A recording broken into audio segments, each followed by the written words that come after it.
ਸਾਬਰ ਸਾਹਿਬ ਤੋਂ ਬਾਅਦ ਹਾਂਜੀ ਅਗਰ ਵੇਖਿਆ ਜਾਵੇ ਨਾ ਤੇ ਤਿੱਬ ਦੇ ਵਿੱਚ ਬਹੁਤ ਸਾਰੇ ਹੀ ਫਿਰਕੇ ਕਿਸਮ ਦੇ ਬਣ ਗਏ ਆ। ਹਾਂਜੀ ਜਿੱਥੇ ਕੋਈ ਬੈਠਾ ਨਾ ਉਹ ਭਾਂਤ ਭਾਂਤ ਦੀਆਂ ਬੋਲੀਆਂ ਹੀ ਬੋਲਦਾ ਪਿਆ। ਇਧਰ ਵੀ ਹਟਾ ਦੇ ਕੋਈ ਜਿੱਥੇ ਕੋਈ ਬੈਠਾ ਨਾ ਆਪੋ ਆਪਣੀ ਉਹਨੇ ਆਪਣੀ ਹੀ ਦੁਨੀਆ ਬਣਾਈ ਹੋਈ ਆ। ਨਹੀਂ ਇਹ ਕਾਨੂੰਨ ਤੇ ਅਸੂਲ ਦੇ ਮੁਤਾਬਕ ਨਹੀਂ ਚੱਲ ਰਿਹਾ। ਹਾਂਜੀ ਕਿਉਂਕਿ ਸਾਜੀ ਬਹੁਤ ਸਾਰੀਆਂ ਚੀਜ਼ਾਂ ਨੂੰ ਸਮਝਣ ਦੇ ਵਿੱਚ ਵੀ ਨਾ ਗਲਤੀ ਮਤਲਬ ਨਾ ਲੱਗੀ ਹੋਈ ਆ ਬਹੁਤ ਸਾਰੇ ਲੋਕਾਂ ਨੂੰ। ਹਾਂਜੀ ਤੇ ਫਿਰ ਇਹ ਵੀ ਹੈ ਕਿ ਜਿੱਥੇ ਜਿਹੜਾ ਬੰਦਾ ਬੈਠਾ ਉਹ ਉਸੇ ਹਿਸਾਬ ਨਾਲ ਚੱਲ ਰਿਹਾ। ਮੈਂ ਰਾਸਤੇ 'ਚ ਆਉਂਦਿਆਂ ਗੱਲ ਕਰਦਾ ਪਿਆ ਸੀ ਕਿ ਬਹੁਤ ਸਾਰੀਆਂ ਚੀਜ਼ਾਂ ਐਸੀਆਂ ਹੁੰਦੀਆਂ ਇਲਮ ਦੇ ਵਿੱਚ ਵੀ ਕਿ ਜਿਨ੍ਹਾਂ ਦਾ ਇੱਕ ਖਾਸ ਵਕਤ ਤੋਂ ਪਹਿਲੇ ਸਮਝ ਹੀ ਨਹੀਂ ਆਉਂਦੀ। ਹਾਂਜੀ ਅੱਲਾਹ ਤਾਲਾ ਨੇ ਸਮਝ ਦੇਣੀ ਆ ਤੇ ਆਉਣੀ ਆ। ਬਿਲਕੁਲ ਅੱਲਾਹ ਜਿਹਨੂੰ ਦੇਵੇ। ਹਾਂਜੀ ਤੇ ਉਹ ਵੇ ਅੱਗੇ ਲਕਾਵੇ ਨਾ ਅੱਗੇ ਦੱਸੇ।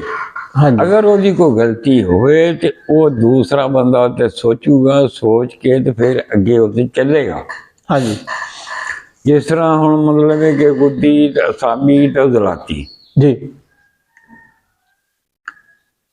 ਮੈਂ ਉਸਤਾਦਾਂ ਨੂੰ ਆਖਿਆ, ਮੈਂ ਕਿਹਾ ਉਸਤਾਦ ਜੀ ਗੱਲ ਇਹ ਆ ਵੀ ਗੁੱਦੀ ਹੋ ਗਈ ਗਰਮ, ਜ਼ਲਾਤੀ ਹੋ ਗਈ ਖੁਸ਼ਕ, ਅਸਾਬੀ ਹੋ ਗਈ ਤਰ ਜੀ।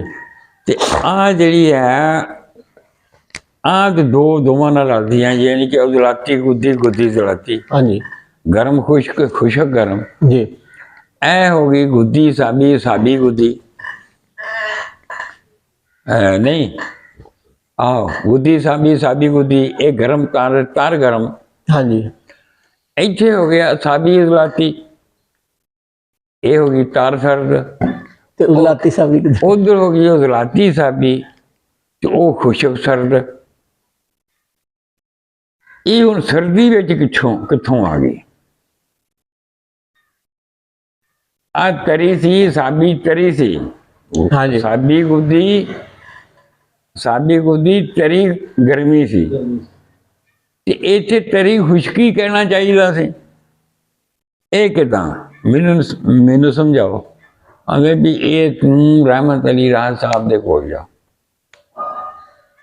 ਫਿਰ ਮੈਂ ਉੱਥੇ ਗਿਆ, ਰੁੱਕਾ ਮੈਨੂੰ ਬਕਾਇਦਾ ਲਿਖ ਕੇ ਦਿੱਤਾ। ਮੈਂ ਜਾ ਕੇ ਉਸਤਾਦਾਂ ਨੂੰ ਰੁੱਕਾ ਦਿੱਤਾ, ਉਹਦੇ ਨਾਲ ਚੁੰਮ ਕੇ ਤੇ ਮੱਥੇ ਨਾਲ ਲਾ ਕੇ ਰੱਖਿਆ ਵੀ ਮੇਰੇ ਉਸਤਾਦ ਦਾ ਬੇਟਾ ਜਿਹਦਾ ਰੁੱਕਾ।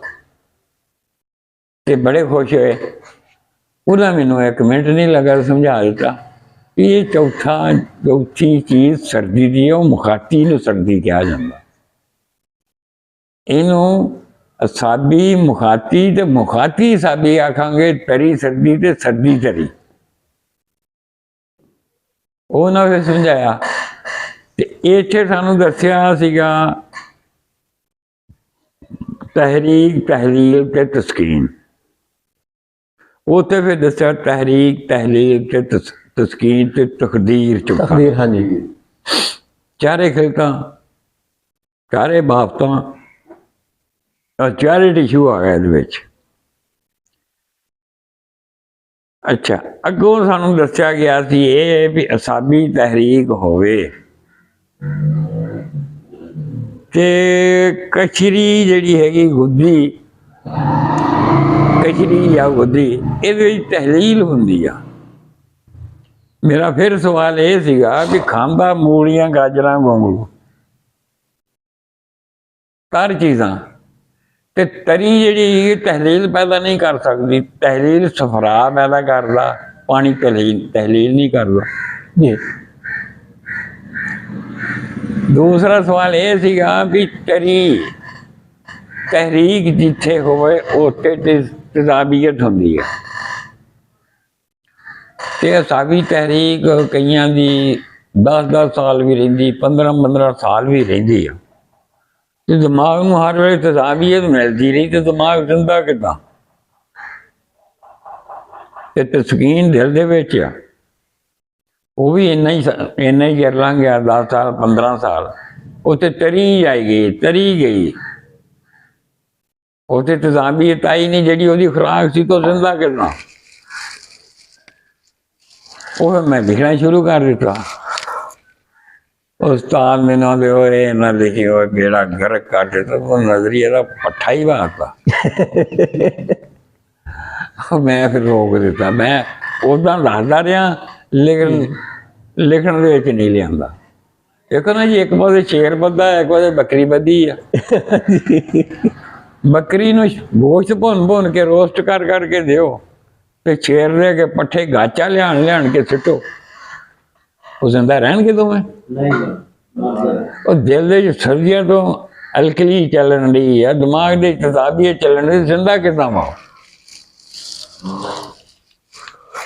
ਫਿਰ ਸਵਾਲ ਹੁੰਦਾ ਹੈ ਨਾ, ਇਹਦੀ ਕੀ ਵਜ੍ਹਾ ਜੀ? ਉਹ ਜੀ ਜਿਗਰ ਦੇ ਵਿੱਚੋਂ ਦੀ ਖੂਨ ਗੁਜ਼ਰ ਕੇ ਆ ਰਿਹਾ ਦਿਮਾਗ ਦੀ ਤਰਫ, ਇਹ ਦਿਮਾਗ ਤੋਂ ਅੱਗੇ ਨਹੀਂ ਜਾ ਰਿਹਾ। ਹੁਣ ਇੱਕ ਨਹਿਰ ਜਾਂ ਦਰਿਆ ਹੀ ਆ, ਉਹਦੇ ਅੱਗੇ ਬੰਨ ਲੱਗਾ, ਅੱਗੇ ਸਿੰਧ ਨੂੰ ਨਹੀਂ ਜਾਣ ਦੇਂਦਾ, ਪਿੱਛੋਂ ਪਾਣੀ ਆਈ ਹੀ ਜਾਂਦਾ, ਉਹ ਬੰਨ ਕਿੰਨਾ ਕੁ ਚਿਰ ਰਹੇਗਾ? ਟੁੱਟ ਜਾਏਗਾ। ਇੱਕ ਤੁਸੀਂ ਟਾਇਰ ਦੇ ਵਿੱਚ, ਬੱਸ ਦਾ ਟਾਇਰ ਆ, ਕਾਰ ਦਾ ਟਾਇਰ ਆ, ਸਾਈਕਲ ਦਾ ਟਾਇਰ ਆ, ਮੋਟਰਸਾਈਕਲ ਦਾ ਟਾਇਰ ਆ, ਉਹਦੇ 'ਚ ਹਵਾ ਭਰਨੀ ਸ਼ੁਰੂ ਕਰ ਦੇ, ਭਰੀ ਜਾਓ, ਉਹ ਫਟੇਗਾ ਕਿ ਨਹੀਂ ਫਟੇਗਾ? ਦਿਮਾਗ ਦੇ ਵਿੱਚ ਖੂਨ ਆਈ ਜਾ ਰਿਹਾ, ਅੱਗੇ ਨਹੀਂ ਜਾ ਰਿਹਾ, ਉਹ ਵਾਪਸ ਜਿਹੜੀ ਫਟੀ ਕਿਉਂ ਨਹੀਂ? ਪਿੱਛੋਂ ਆਈ ਜਾ ਰਿਹਾ। ਸਕੀਨ ਉੱਥੇ ਤਾਂ ਜੀ, ਉਹ ਉੱਥੋਂ ਖੂਨ ਦੇਰ ਦਾ ਆ ਗਿਆ, ਦੇਰ ਦਾ ਆ ਗਿਆ। ਹਾਂਜੀ, ਤੇ ਫਿਰ ਚੌਥੇ ਉੱਥੇ ਬਹੁਤ ਦੇਰ ਦਾ ਆ ਗਿਆ, ਉੱਥੇ ਤਕਦੀਰ ਆ।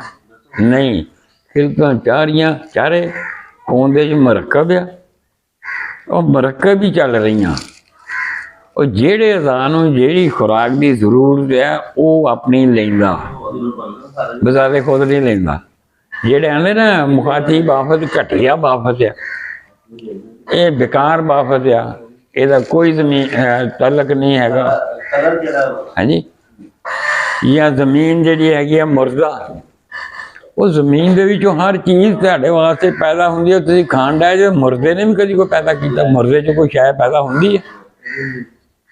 ਉਹ ਨਹੀਂ ਜੀ। ਅੱਲਾਹ ਪਾਕ ਨੇ ਆਖਿਆ ਨਾ, ਇਹ ਜ਼ਮੀਨ ਮੁਰਦਾ, ਮੈਂ ਉਹਨੂੰ ਮਤਲਬ ਕਿ ਪਾਣੀ ਦੇ ਕੇ ਜ਼ਿੰਦਾ ਕਰ ਦਿੱਤਾ, ਤੇ ਫਿਰ ਉਹਨੂੰ ਜ਼ਿੰਦਾ ਸਮਝੋ। ਮੁਰਦਾ ਕਿਉਂ ਆਉਂਦੇ ਜੇ ਜ਼ਮੀਨ ਮੁਰਦਾ? ਜ਼ਮੀਨ ਦੇ ਵਿੱਚ ਉਹਦੇ ਰੱਬ ਨੇ ਤੁਹਾਨੂੰ ਪਹਿਲੋਂ ਪੈਦਾ ਹੀ ਤੁਹਾਡੇ ਬਾਬੇ ਨੂੰ ਕੀਤਾ, ਇਸ ਮਿੱਟੀ ਦੇ ਵਿੱਚੋਂ, ਮਿੱਟੀ ਦਾ ਪੁਤਲਾ ਬਣਾ ਕੇ ਉਹਦੀ ਰੂਹ ਆਪਣੀ ਪਹਿਲਾਂ ਕੀਤੀ ਨਾ। ਉਹਨੂੰ ਅਸੀਂ ਮਾਂ ਨੇ ਬੁਰਾ ਆਖੀਆਂ ਹੁੰਦੇ ਜੇ, ਉਹਦੇ ਖਾਂਦੇ ਵੀ ਸਾਰਾ ਕੁਛ, ਉਹਦਾ ਭੈੜੀ ਵੀ ਮਾਂ ਹੀ ਆ। ਉਹਦੇ ਜਾਜ਼ਬਾ ਜਿੰਨਾ ਚਿਰ ਖੂਨ ਦੇ ਵਿੱਚੋਂ ਉਜ਼ਲਾਤ, ਉਹਦੇ ਆਪਣਾ ਖੂਨ ਨੂੰ ਉਜ਼ਲਾਤ ਜਿਸਮ ਦੇ ਵਿੱਚ ਪੂਰੇ ਵਿੱਚ ਪਹੁੰਚਾਉਂਦੇ ਆ। ਪਹੁੰਚਾਉਂਦੇ ਕਿੱਥੇ? ਉਹਦੇ ਤੇ ਨਾਗਲਾ ਦੇ ਥਰੂ। ਫਿਰ ਕਿ ਝਿੱਲੀ ਬਣ ਜਾਂਦੀ ਆ, ਪੀਲੇ ਰੰਗ ਦੀ ਝਿੱਲੀ। ਉਹਦੇ ਅੱਗੇ ਫਿਰ ਸਫੈਦ ਰੰਗ ਦੀ ਝਿੱਲੀ ਹੁੰਦੀ ਆ। ਹਰ ਬੋਟੀ ਦੀ ਹਰ ਤੁਰੀ ਨੂੰ ਇੰਜ ਕਰਕੇ ਵੇਖੋਗੇ ਦੋ ਤਿੰਨ ਝਿੱਲੀਆਂ ਨਜ਼ਰ ਆਉਣਗੀਆਂ, ਇੱਕ ਸਫੈਦ ਤੇ ਇੱਕ ਪੀਲੀ। ਉਹ ਪੀਲੀ ਝਿੱਲੀ ਦੇ ਵਿੱਚੋਂ ਜਿਹੜੀ ਸਫੈਦ ਝਿੱਲੀ, ਉਹ ਖੂਨ ਦਾ ਜ਼ਰਾ ਲੈਂਦੀ ਆ, ਸੈੱਲ ਲੈਂਦੀ ਆ, ਲੈ ਕੇ ਉਹਦੇ ਉੱਤੇ ਕੀਮਿਆਵੀ ਅਮਲ ਕਰਦੀ ਆ, ਤੇ ਫਿਰ ਉਹ ਉਜ਼ਵ ਬਣਾਉਂਦੀ ਆ। ਐ ਨਹੀਂ ਵੀ ਜਾ ਕੇ ਤੁਸੀਂ ਖੂਨ ਦੀਆਂ 2-3 ਬੋਤਲਾਂ ਪੀਤੀਆਂ, ਤੁਹਾਡੇ ਜਿਸਮ ਦੇ ਉੱਤੇ ਇਹਨਾਂ ਚਰਬ ਚੜ੍ਹ ਗਿਆ, ਯਾਨੀ ਕਿ ਆਪਣਾ ਗੋਸ਼ਤ ਇੰਨਾ ਵੱਧ ਗਿਆ, ਜਾਂ ਤੁਸੀਂ ਦੁੱਧ ਮਤਲਬ ਕੋਈ 10 ਕਿਲੋ ਪੀ ਲਿਆ ਤੇ ਤੁਸੀਂ ਐਡੇ ਮੋਟੇ ਹੋ ਗਏ। ਨਹੀਂ, ਉਹ ਉਹਦੇ ਜਾਜ਼ਬਾ ਨੇ ਲੈ ਕੇ ਆਪਣੇ ਅੰਦਰ ਜਜ਼ਬ ਕਰਕੇ ਉੱਤੇ ਕੀਮਿਆਵੀ ਅਮਲ ਕਰਨਾ, ਤੇ ਫਿਰ ਉਜ਼ਵ ਬਣਨਾ।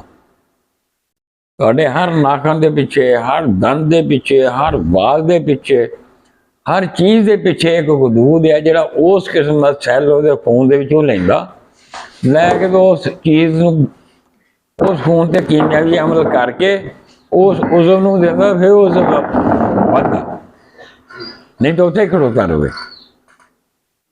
ਔਰ ਜਿੰਨਾ ਕੰਮ ਇਹਦਾ ਹੈਗਾ ਨਾ, ਉਹਨਾਂ ਹੋਰ ਕਿਸੇ ਉਜ਼ਵ ਦਾ ਨਹੀਂ।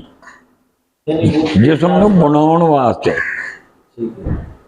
ਜਿਸਮ ਨੂੰ ਬਣਾਉਣ ਵਾਸਤੇ ਉਹ ਤੁਸੀਂ ਇੱਕ ਖਰਬੂਜ਼ੇ ਦਾ ਬੀਜ, ਇੱਕ ਤੁੰਮੇ ਦਾ ਬੀਜ, ਉਹ ਜ਼ਮੀਨ ਦੇ ਵਿੱਚ ਇੱਕੋ ਜਗ੍ਹਾ ਤੇ ਇੱਕੋ ਬਿਲਕੁਲ ਉਹਨਾਂ ਦੀ ਵਿੱਚ ਨਾ ਰਵੇ, ਏਦਾਂ ਹੀ ਕੱਟ ਦਿਓ,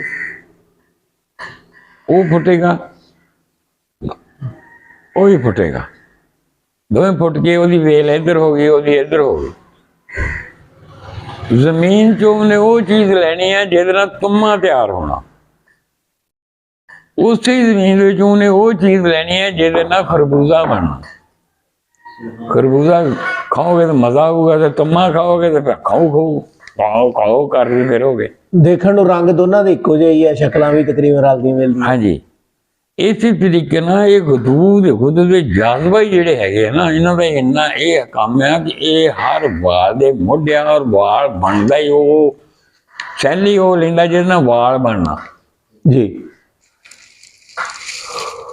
ਹਰ ਚੀਜ਼ ਦਾ ਖੁਦ ਦੇ ਜਜ਼ਬਾ ਦਾ ਨਿਜ਼ਾਮ। ਇਹ ਦੋ ਤੁਹਾਡੇ ਜਿਸਮ ਵਿੱਚ ਹੈਗੀਆਂ ਇੱਕ ਫੈਕਟਰੀਆਂ। ਪਹਿਲੀ ਤਾਂ ਹੈਗੀ ਆ ਖੁਦ ਦੇ ਨਾਕਲਾ।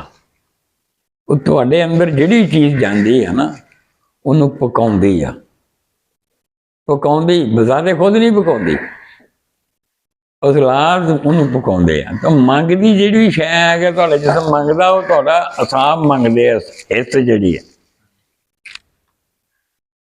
ਤੇ ਇਹ ਉਹਨੂੰ ਪਕਾ ਕੇ ਉਹਨੂੰ ਛਾਨਣਾ ਲਾ ਕੇ ਚੰਗੀ ਸ਼ੈ ਇੱਕ ਪਾਸੇ ਕਰੀ ਹੁੰਦੀ, ਜਿਹੜੀ ਮਾੜੀ ਉਹਨੇ ਇੱਕ ਪਾਸੇ ਕਰੀ ਆਉਂਦੀ ਆ। ਚੰਗੀ ਜਿਹੜੀ ਉਹ ਜਿਸਮ ਤੋੜ ਦਿੰਦੀ ਹੈ, ਤੇ ਮਾੜੀ ਜਿਹੜੀ ਉਹ ਅੰਤੜੀਆਂ ਤੇ ਪਿਸ਼ਾਬ ਵਾਲੇ ਪਾਸੇ ਗੁਰਦਿਆਂ ਵੱਲ ਨੂੰ ਇਹਦੇ ਜਾ ਕੇ ਉਹਨੂੰ ਸਫਾਈ ਕਰਕੇ ਉਹ ਜੋ ਗੰਦ ਜਿਹੜਾ ਹੈਗਾ ਛਾਣ ਕੇ ਫਿਰ ਕੱਢ ਕੇ ਬਾਕੀ ਦਾ ਜਿਹੜਾ ਉਹ ਅੰਦਰ ਜਜ਼ਬ ਕਰ ਲੈਂਦੇ। ਇਹ ਹੈਗਾ ਗੁਰਦੇ ਨਾਕਲਾਂ ਦਾ ਕੰਮ। ਲੇਕਿਨ ਗੁਰਦੇ ਜਾਜ਼ਬਾ ਜਿਹੜੇ ਹੈਗੇ ਉਸੇ ਚੀਜ਼ ਜਿਹੜੀ ਦਿਲ ਨੇ ਪਹੁੰਚਾ ਦਿੱਤੀ ਆ ਉਹਨਾਂ ਤੱਕ, ਉਹਦੇ ਨਾਕਲਾਂ ਦੇ ਥਰੂ ਉਹਨੂੰ ਜਜ਼ਬ ਕਰਦੇ, ਉਹਦੇ ਤੇ ਉਹਨੂੰ ਆਪਣੇ ਕੀਮਿਆਵੀ ਉੱਤੇ ਅਮਲ ਕਰਦੇ ਆ। ਕੋਈ ਪੁਰਜ਼ਾ ਤਾਂ ਬਣਦਾ ਜਿਸਮ ਨਾਲ, ਨਹੀਂ ਤੇ ਨਹੀਂ ਬਣ ਸਕਦਾ।